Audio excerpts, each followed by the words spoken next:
Good evening, everyone. I'm Absalom. Thank you for tuning in to Smart Believers Christian channel. Today is Saturday, the Lord's Day. I have something I want to share based on people asking me questions about physical infirmities per se, or people that were born with physical infirmities, and I kind of wanted to address that a little bit today. It may be kind of tough for some people. I don't want to shake anybody's hope or try to seem insensitive to anyone as I present this, but it is all factual. It is the absolute truth. So we're going to start in the book of Psalms, chapter 139, beginning at chapter 13. It says, "For you formed my inward parts. You covered me in my mother's womb. I will praise you, for I am fearfully and wonderfully made. Marvelous are your works, and that my soul knows very well.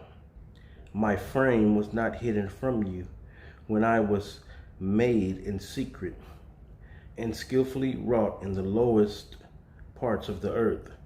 Your eyes saw my substance, being yet unformed, and in your book they all were written, the days fashioned for me, when as yet there were none of them." So David is describing God actually, fashioning, the body in the womb, and so. But first part, let's understand the book of Psalms from a hermeneutic perspective, saying that let's understand how to interpret the book of Psalms. So first of all, let's understand this: hermeneutics is the art and science of biblical interpretation. I said it in another video, I probably said it in a lot of other videos too, that hermeneutics, when applied correctly, hermeneutics will prevent man from introducing his own prejudices into the scriptures, which is eisegesis. Eisegesis is what you make the scriptures say, you want it to say. Exegesis is where you take out of the scriptures what it is actually being said. Okay, and so the hermeneutic principles that should be applied to this text is a poetic principle, because the book of Psalms is a poetic book. Okay, so in poems you have a lot of symbolisms, and you have symbolisms, you have hyperbole, which is an obviously intended exaggeration, not to be taken literally. Okay, so when interpreting this text, you wouldn't use a literal principle. You would use the literal principle when interpreting didactic or teachings, or you would use the literal principle when interpreting a historic text. Okay, all right, but you wouldn't use a literal principle to apply it to a poetic text. You see what I mean? So because it's like I said, it's a poetic text. It's a poem. All right. So the book of Psalms is a poetic text. The book of Proverbs is also has poetic elements in it, but there's a lot of proverbs that you can apply as you can apply them literally. The teachings there, you can apply them literally.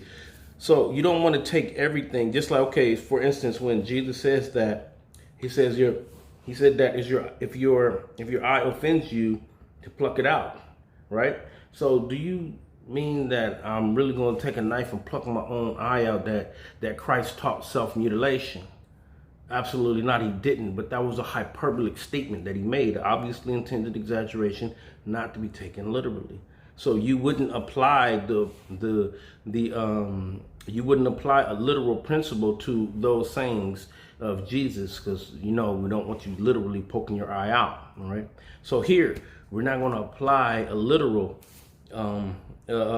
context to this book of Psalms here, but so Okay, now God does fashion us in the womb per se, but he doesn't take, this scripture is not saying that God takes each person, and he took your vein and he carved it out like that. Or the person with the infirmity, he took your short leg and he made a short leg. Or a person that's born with no limbs, no arms and no legs, a person with one arm, they were born that way. It's not saying that God fashioned that in that way. How God fashioned us is by creating the system, the regeneration system for all right. When the male sperm and the female egg come together, they create zygote.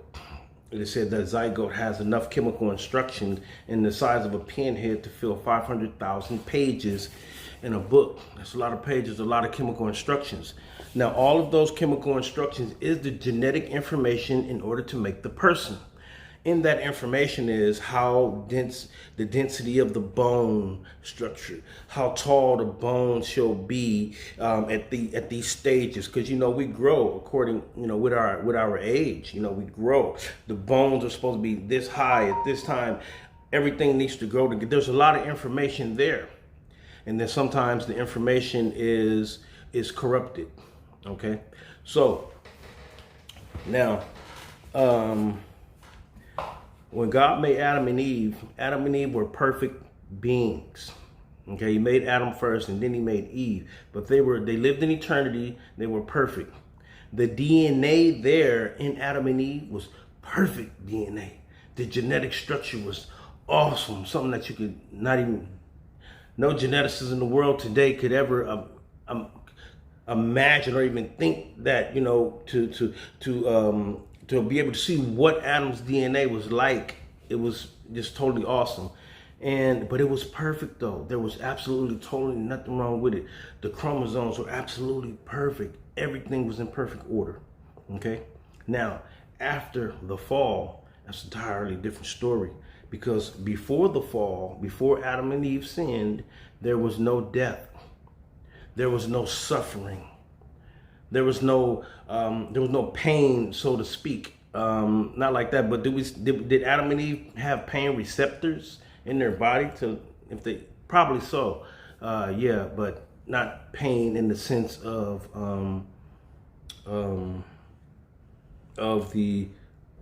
like emotional pain and things like that. It wasn't there yet. Adam. They were perfect. They lived in eternity. Adam would have never, ever died had they had not committed cosmic treason against God. Adam and Eve would have lived forever and ever. That was their eternity. I'm not saying that was the end of God's plan for them, but that was eternity. They would have lived forever. Now, after the fall, Adam and Eve were subjected to death. God said that if you eat from the tree of knowledge of good and evil, that you shall surely die. Now the text tells us there's no indication in the text that tells us that was solely a spiritual death. According to the text, the literal, because this is a historic document, the book of Genesis, and according to that, Adam and Eve should have laid flat, died right then and there on their faces. Boom. You shall surely die when you commit this act of treason against me. But God didn't kill them. He had mercy on them, right?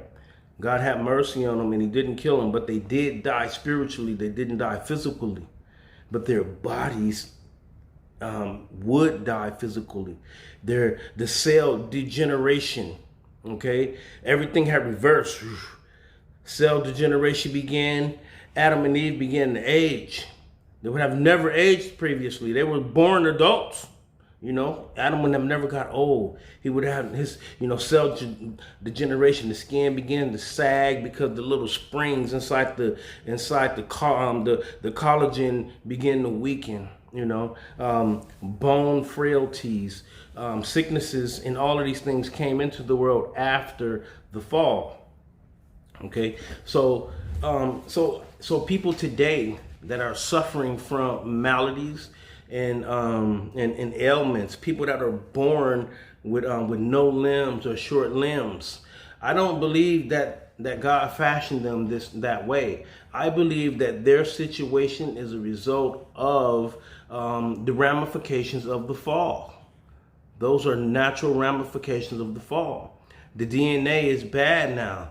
The DNA is poor now. It's not what it used to be. Okay.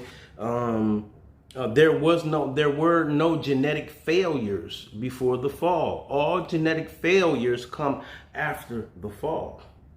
So like I said, I'm not trying to be insensitive or anything. I hope anyone doesn't take it that way. But this is the fact in the matter. This is not a guess, or this is not a postulation of sort, but this is a fact. All right. This is the fact that before the fall, there was no genetic degradation. It didn't exist, but it did exist after the fall. And so, but are these people still fearfully and wonderfully made? Yes, they are. Because if you have one leg, or if you have one arm, you have limbs missing.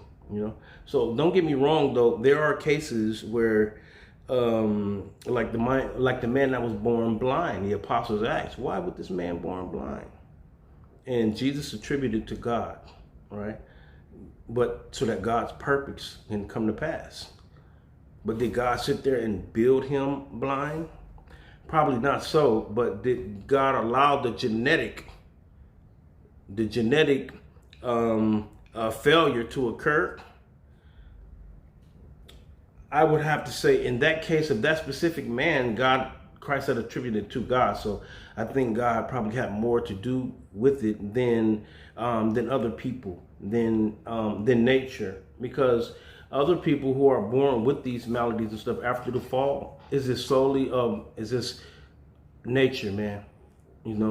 I'm not saying that nature has some kind of consciousness or nothing like that. No, I don't want to try to go down that rabbit hole, but yes, I believe that the reason that people have, the maladies and things that they have today are ramifications of the fall, and not God's personal construction.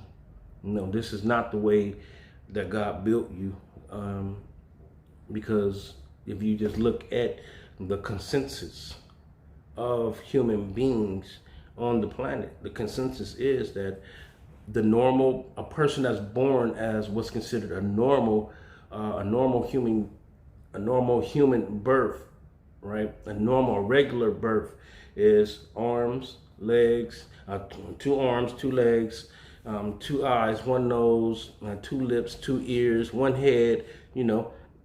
According to the population of people on the planet, we can safely say that yes, this is how a normal human being will look without any genetic imperfections or genetic maladies. Like me, I was born physically imperfect. I have a spine. My spine has a 48-degree curve on it. Right now, I was born that way. Now, it's not a genetic situation to where my bones grew other bones or did some kind of crazy genetic stuff. But I think that the shape of the information, because that's information as well inside the DNA, how your spine is curved, all of that is a part of the DNA, the genetic information that's available. Some people are born without a pelvis, and so the genetic information was corrupted, or the genetic information was missing. All right. Like I said, this was just really short, real quick. I've run into that question a lot of why people are this born this way. Is God actually responsible for people being born this way? And so the responsibility, I say, is all on the fall. They are all ramifications of the fall, and not due to God's personal construction or God's buildership or have you. So again, I'm Absalom. Thank you for joining me again here on Smart Believers Christian Channels.